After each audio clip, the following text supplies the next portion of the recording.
Guys, pag nakita nyo to sa dashboard nyo, yung red na yan, yung it means battery. At pagkatapos nyo is pagka-on yung sasakyan at andyan pa rin siya, nag-blink, it means may problema sa battery, alternator, or sa linya ng wirings. Yung sa akin talaga may sira yung alternator kasi tumutunog. So pinaayos ko. Guys, yan yung mga sira oh. Yan oh.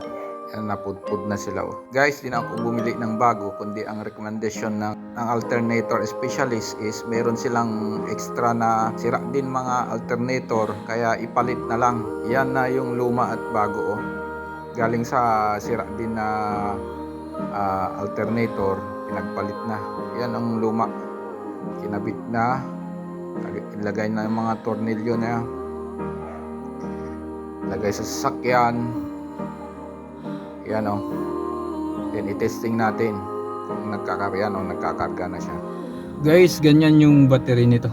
Yun. Kahit umandar siya, then papitik-pitik, then naayos na.